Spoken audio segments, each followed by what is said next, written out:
Hello friends, today we're doing a book haul. And I know you guys were all probably anticipating seeing my first video for the new series on the channel. Don't worry, that's coming. The books that I have been waiting on to show you guys have finally arrived, okay? They have taken forever to get here, some of the books in this haul. And so I just want to jump into this and I want to finally show you guys what has come in. I don't know how many are actually in this haul. I don't usually do big giant like 100+ book hauls. It's usually like 30 books or something. It's usually pretty small, okay? And also, for the most part, this is a combination of special editions as well as used books. Do remember that I do spend a lot of time buying used books, but I do have the Broken Binding subscription, so there are some special editions in here. So with that said, let's go ahead and let's jump into this. We're gonna start with the regular like hardcover books first, and first up is The Citadel of Forgotten Myths, the Elric Saga by Michael Moorcock. This was actually a book that Chaz, I forget his new channel name, I'm so sorry Chaz, he just recently changed his name, but he used to be called Bookish Chaz, but I picked this one up from him. It was one of the ones he was letting go of, and I had asked him if I could get that because I've got the other Elric books, and he so graciously sent me this one. So this is from Chaz. Have not actually started reading that series yet, but I feel it in my bones that I'm gonna like it when I read it. Then we have Platform Decay by Martha Wells. This is the most recent one. I think it's number 8 in the Murderbot Diaries. Finally got my hands on it. Finally, I think it came out like last year, wasn't it? And finally got a hold of it. And so now me and my bestie, we have to do a read of it together. We haven't done that yet. So that needs to happen, especially before the next one comes out, because I do believe there's another one. But also, have you guys watched the Murderbot show? Because it's actually really good, and they just dropped a teaser trailer for season 2. To say I'm a little hyped is an understatement, okay?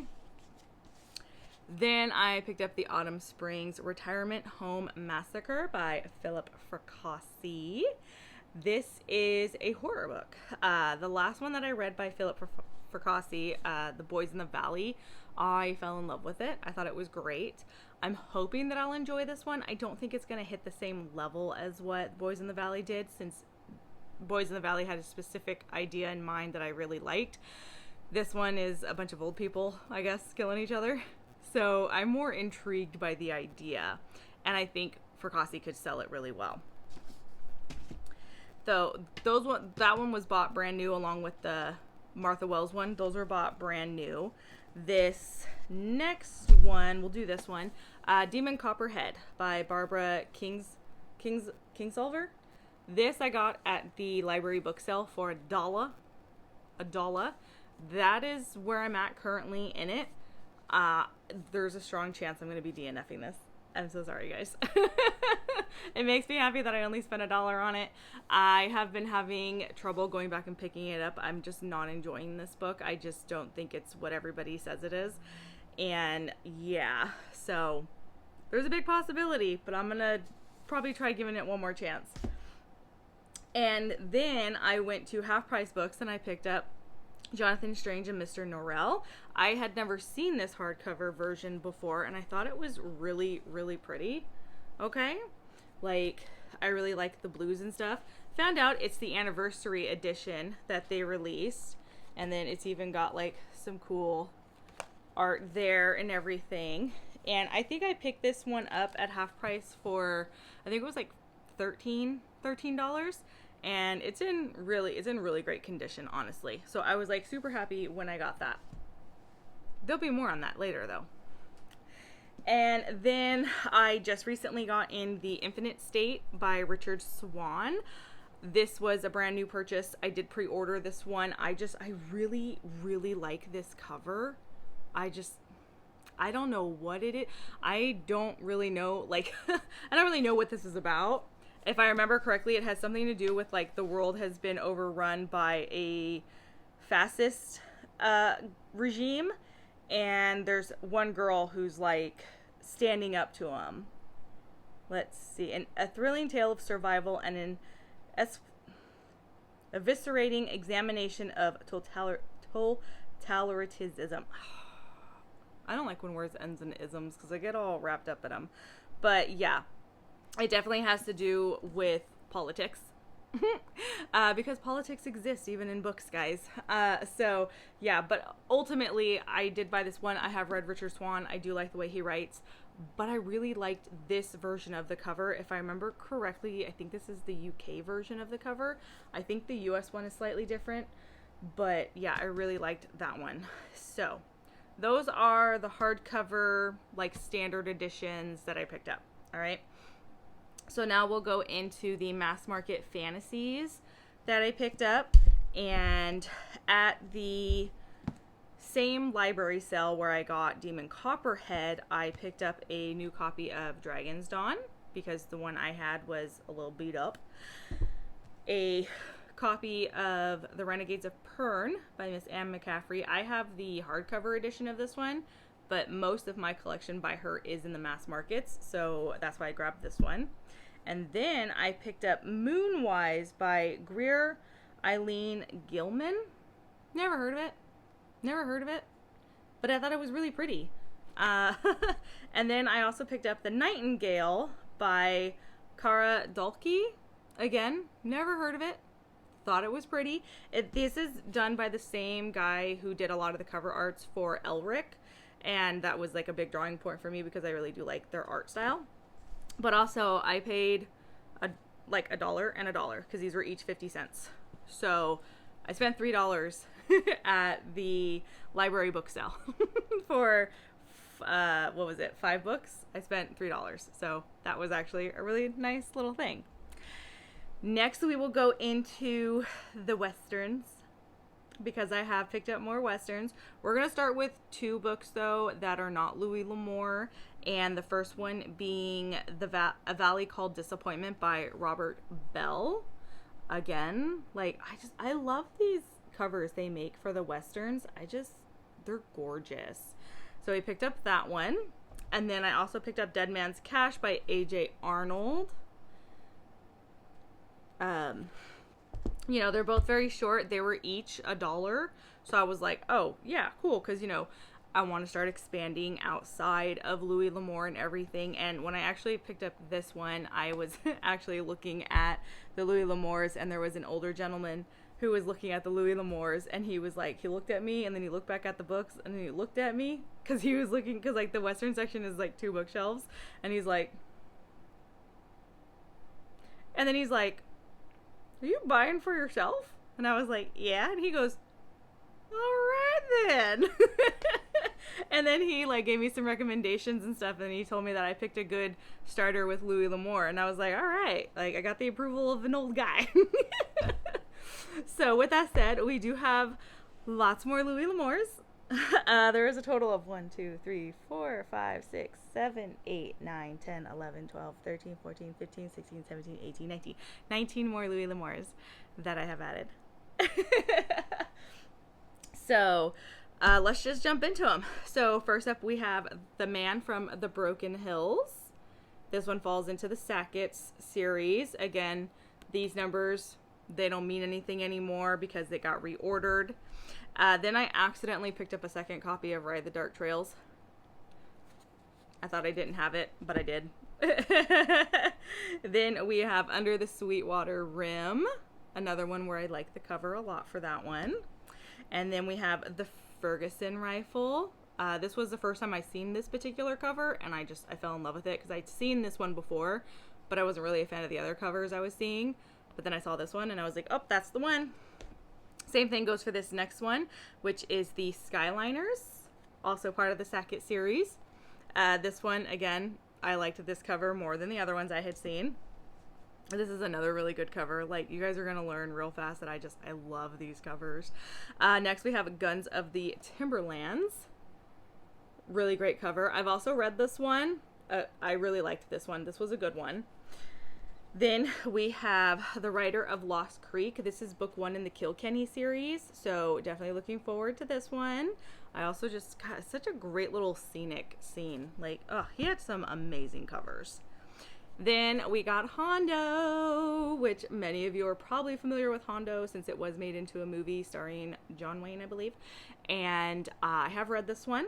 I thought it was good. It was definitely not my favorite. It's a lot of like other people's like top favorites when it comes to Louis L'Amour's.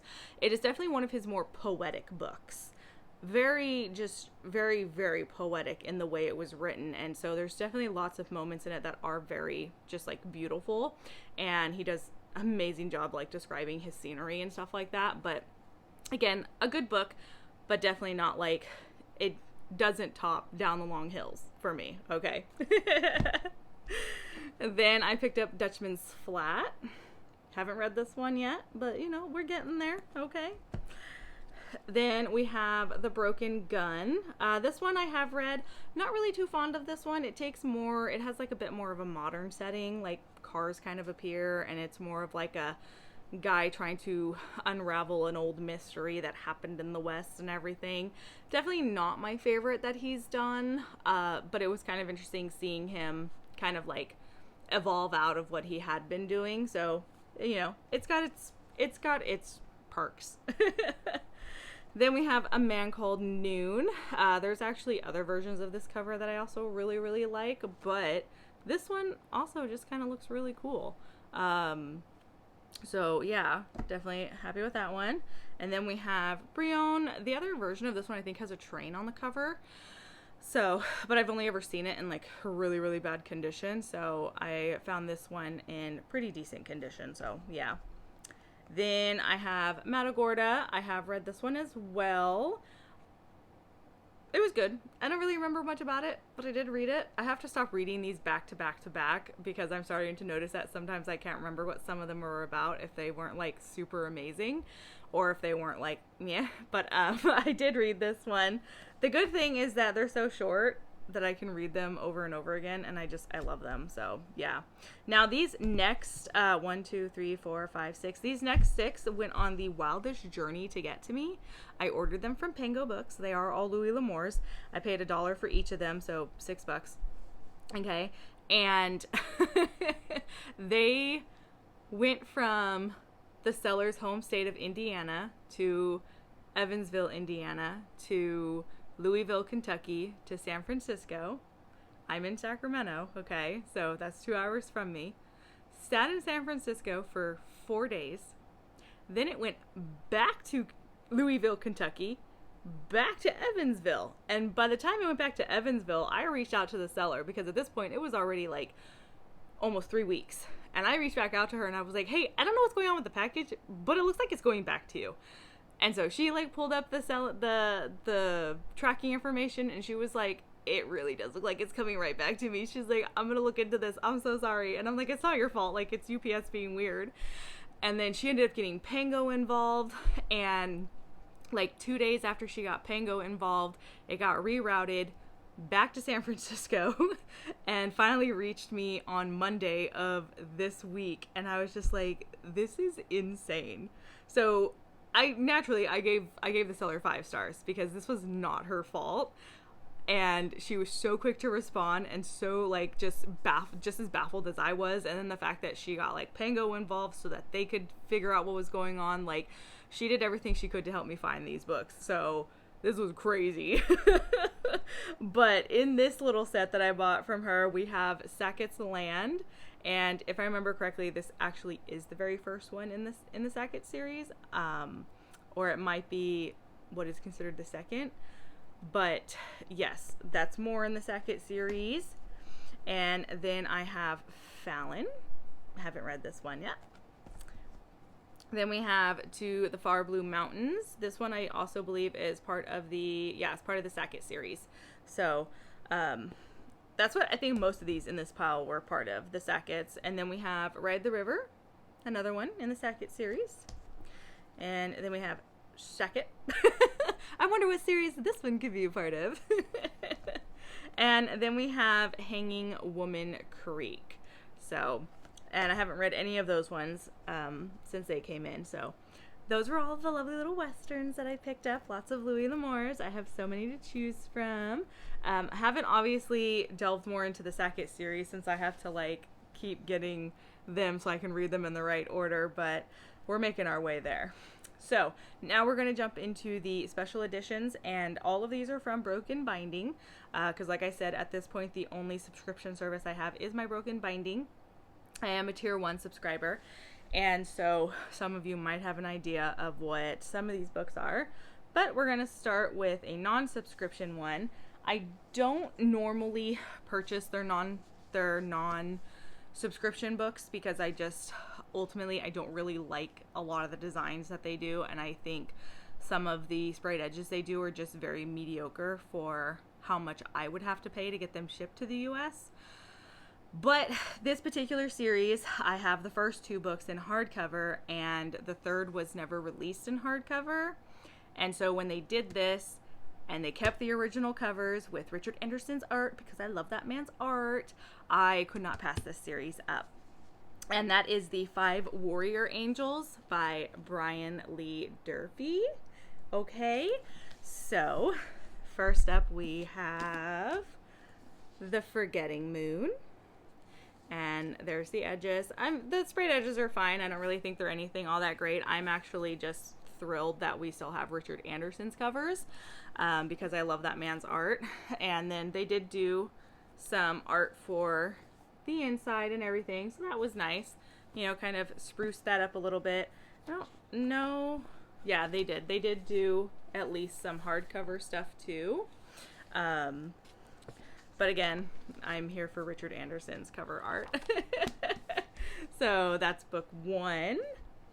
And then book 2 is The Blackest Heart. And then again, they got some, let's open that up. We got some end paper stuff there. We got the hardcover with the design. I'll show you the back pages in just a second. There's the end papers. Nothing really fancy there either. And there is this one. A lot of times my issue with Broken Binding's art is a lot of them are spoilers.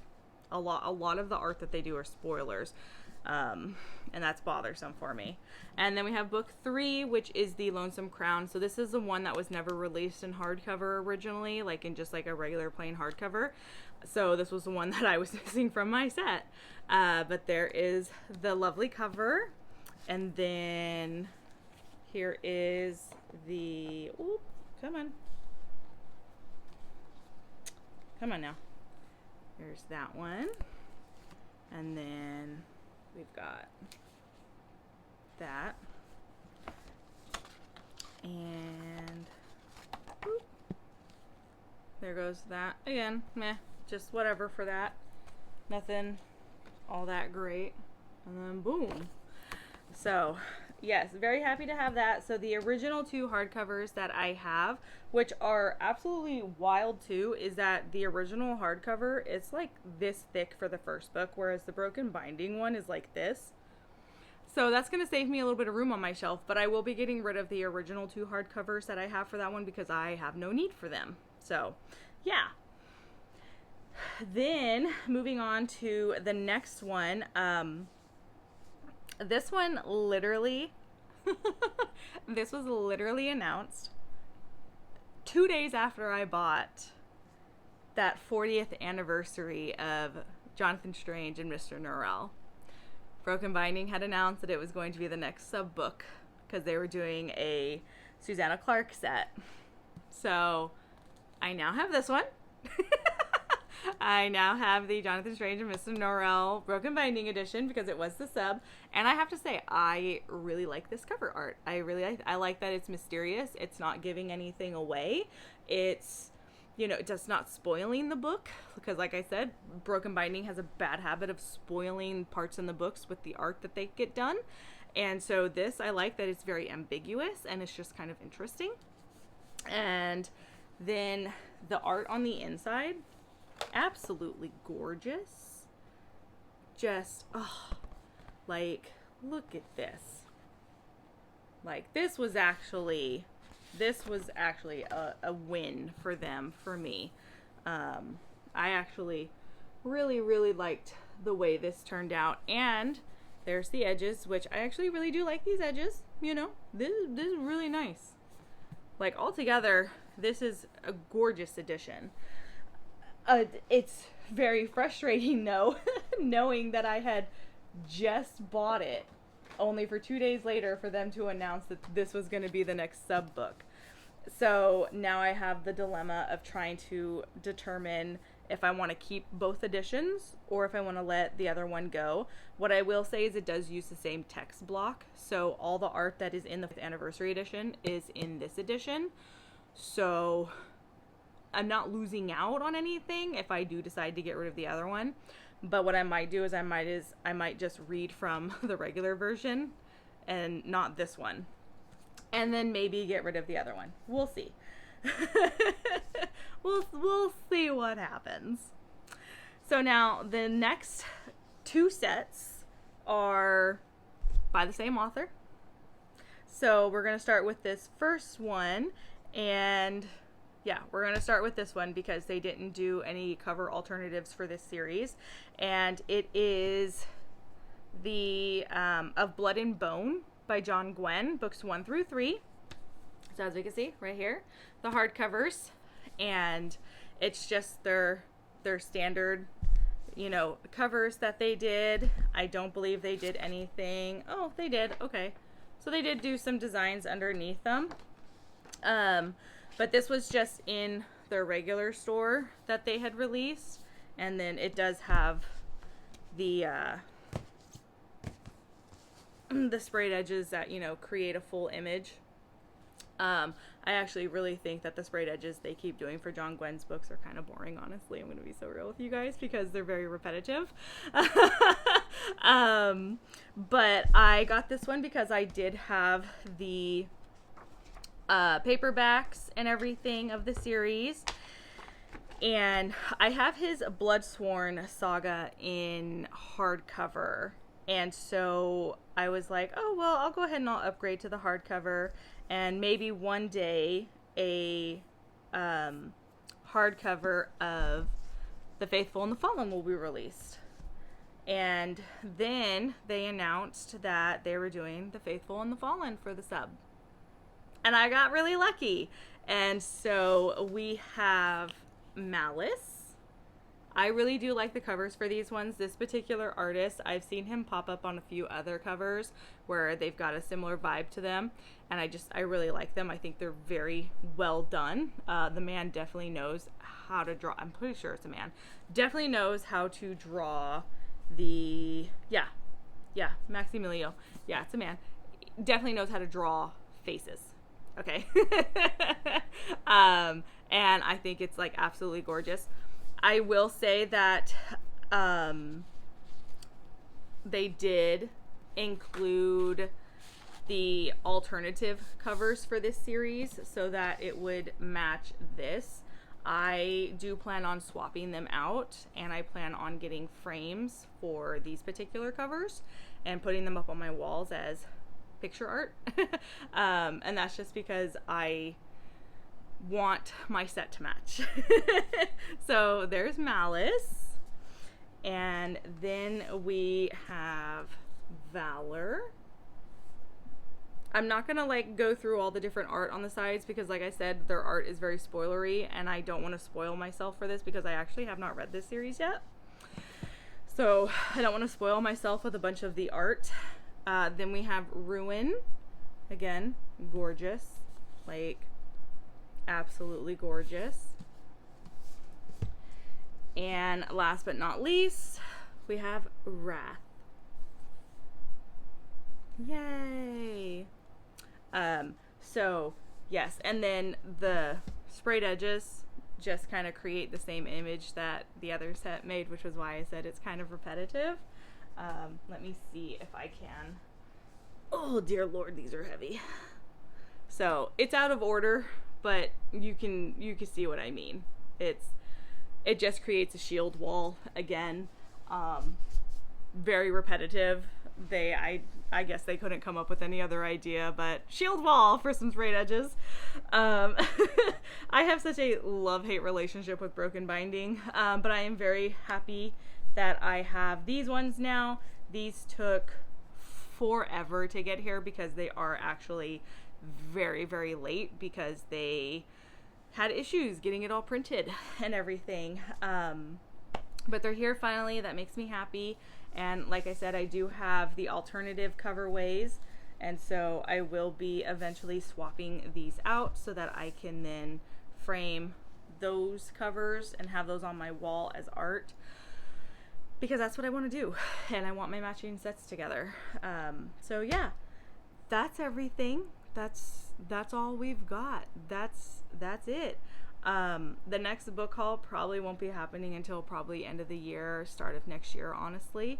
I don't see it happening anytime soon. I don't do monthly book hauls. I don't make it a goal to do monthly book hauls. I think that's not healthy. But yeah, that is everything. So I hope you guys enjoyed this. Yay! And I'll see you guys next time. Bye.